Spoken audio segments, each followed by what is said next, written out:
பரிசுத்த வேதாகமம் பழைய ஏற்பாடு எரேமியா தீர்க்க தரிசன புஸ்தகம் 52ஆம் அதிகாரம். சிதேக்கியா ராஜாவாகிற போது 21 வயதாயிருந்தான். அவன் 11 வருஷம் எருசலேமில் ராஜ்யபாரம் பண்ணினான். அவனுடைய தாயின் பேர் ஆமுத்தாள். அவள் லிப்னா ஊரான் ஆகிய எரேமியாவின் குமாரத்தி. யோயாக்கிம் செய்தபடியெல்லாம் அவனும் கர்த்தருடைய பார்வைக்கு பொல்லாப்பானதை செய்தான். எருசலேமையும் யூதாவையும் கர்த்தர் தம்முடைய சமூகத்தை விட்டு அகற்றி தீர்மளவும் அவைகளில் மேலும் அவருடைய கோபத்தினால் இப்படி நடந்ததும் அல்லாமல் சிதேக்கியா பாபிலோனிலே ராஜாவுக்கு விரோதமாக களங்கம் பண்ணினான். அவன் ராஜ்யபாரம் பண்ணும் 9ஆம் வருஷம் 10ஆம் மாதம் 15ஆம் தேதியிலே பாபிலோன் ராஜாவாகிய நேபுகாத் நேச்சாரும் அவனுடைய எல்லா இராணுவமும் எருசலேமுக்கு விரோதமாய் வந்து அதற்கு எதிராக பாளையம் இறங்கி சுற்றிலும் அதற்கு எதிராக கொத்தளங்களை கட்டினார்கள். அப்படியே சிதேக்கியா ராஜாவின் 11ஆம் வருஷம் மட்டும் நகரம் முற்றுகை போடப்பட்டு இருந்தது. 4ஆம் மாதம் 9ஆம் தேதியிலே பஞ்சம் நகரத்திலே அதிகரித்து தேசத்தின் ஜனத்துக்கு ஆகாரம் இல்லாமல் போயிற்று. நகரத்தின் மதில் இடிக்கப்பட்டது. அப்பொழுது கல்தேயர் நகரத்தை சூழ்ந்திருக்கையில் யுத்த மனுஷர் எல்லாரும் ராத்திரி காலத்தில் ஓடி ராஜாவினுடைய தோட்டத்தின் வழியே 2 மதில்களுக்கும் நடுவான வாசலால் நகரத்திலிருந்து புறப்பட்டு வயல் வெளியின் வழியே போய்விட்டார்கள். ஆனாலும் கல்தேயருடைய இராணுவத்தார் ராஜாவை பின்தொடர்ந்து எரிகோவின் சமனான பூமியில் சிதேக்கியாவை கெட்டினார்கள்.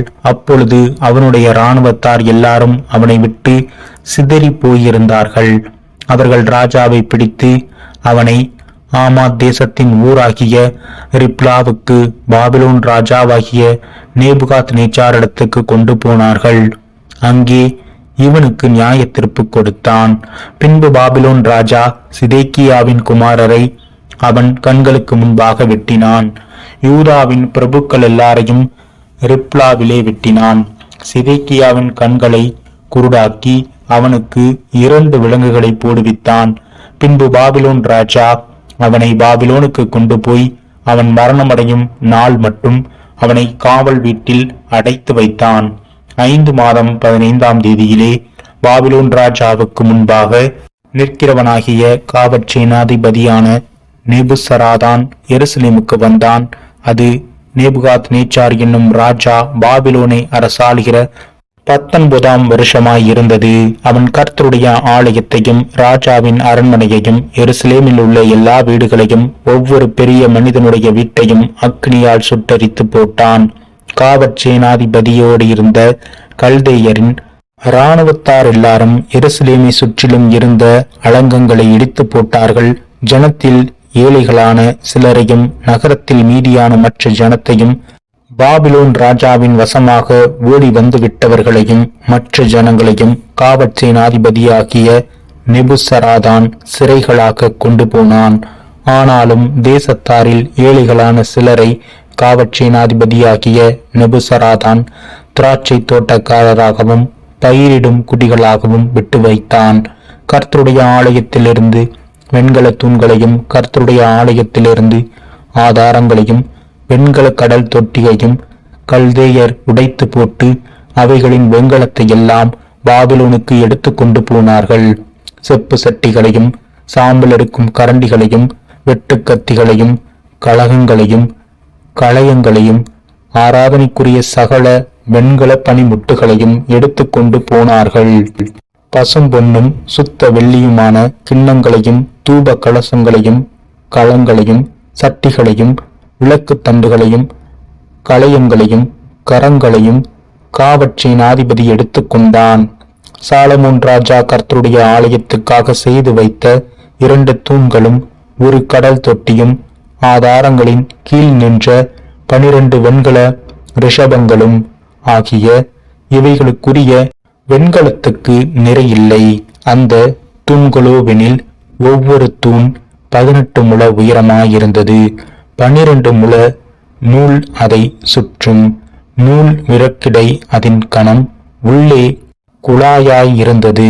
அதன் மேல் வெண்கல குமிழ் இருந்தது. ஒரு குமிழின் உயரம் 5 முழம். குமிழிலே சுற்றிலும் பின்னலும் மாதுளம் பழங்களும் செய்திருந்தது. எல்லாம் வெண்கலமாயிருந்தது. அதற்கு சரியாய் மற்ற தூணுக்கும் மாதுளம் பழங்களும் செய்திருந்தது.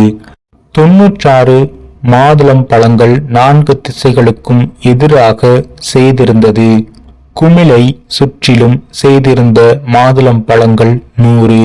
காவற்சேனாதிபதி பிரதான ஆசாரியனாகிய செரேயாவையும் 2ஆம் ஆசாரியனாகிய செப்பனியாவையும் வாசற்படியின் 3 காவற்காரரையும் பிடித்து கொண்டு போனான். நகரத்திலோவென்றால் அவன் யுத்த மனுஷரின் விசாரிப்புக்காரனாகிய பிரதானி ஒருவனையும் ராஜாவின் மந்திரிகளில் நகரத்தில் அகப்பட்ட 7 பேரையும் தேசத்தின் ஜனத்தை சேவகம் எழுதுகிற தலைமையான சம்பிராதியையும் தேசத்து ஜனத்திலே பட்டணத்தின் நடுவில் அகப்பட்ட 60 பேரையும் பிடித்து கொண்டு போனான். அவர்களை காவற்சேனாதிபதியாகிய நெபுசராதான் பிடித்து அவர்களை ரிப்லாவுக்கு பாபிலோன் ராஜாவினிடத்திற்கு கொண்டு போய் விட்டான். அப்பொழுது பாபிலோன் ராஜா ஆமாத் என்னும் தேசத்தின் பட்டணமாகிய ரிப்லாவிலே அவர்களை வெட்டி கொன்று போட்டான். இவ்விதமாக யூதர்கள் தங்கள் தேசத்திலிருந்து சிறைகளாக கொண்டு போகப்பட்டார்கள். நேபுகாத்நேச்சார் சிறைபிடித்து போன ஜனங்களின் தொகை எவ்வளவென்றால் 7ஆம் வருஷத்தில் 3023 யூதரும், நேபுகாத்நேச்சாருடைய 18ஆம் வருஷத்தில் எருசலேமிலிருந்து 832 பேர்களும் கொண்டு போகப்பட்டார்கள். நேபுகாத்நேச்சாருடைய 23ஆம் வருஷத்தில் காவற்சேனாதிபதியாகிய நெபுசராதான் யூதரில் 150 பேர்களை சிறைப்பிடித்து கொண்டு போனான். ஆக 4600 பேர்களாம். யூதாவின் ராஜாவாகிய யோயாக்கீமினுடைய சிறையிருப்பின் 37ஆம் வருஷம் 12ஆம் மாதம் 25ஆம் தேதியிலே ஏவில் மெரோதாக் என்னும் பாபிலோன் ராஜா தான் ராஜாவான வருஷத்தில் யூதாவின் ராஜாவாகிய யோயாக்கீனை சிறைச்சாலையிலிருந்து வெளிப்பட பண்ணி அவன் தலையை உயர்த்தி அவனுடைய அன்பாய் பேசி அவனுடைய ஆசனத்தை தன்னுடைய பாபிலோனில் இருந்த ராஜாக்களுடைய ஆசனங்களுக்கு மேலாக வைத்து அவனுடைய சிறை இருப்பு வஸ்திரங்களை மாற்றினான். அவன் உயிரோடு இருந்த சகல நாளும் தன் சமூகத்தில் நித்தம் போஜனம் பண்ணும்படி செய்தான். அவன் உயிரோடு இருந்த நாளெல்லாம் அவனுடைய மரண நாள் பரியந்தமும் அவனுடைய செலவுக்காக பாபிலோன் ராஜாவினால் கட்டளையான அனுதின திட்டத்தின்படி அனுதினமும் அவனுக்கு கொடுக்கப்பட்டு வந்தது.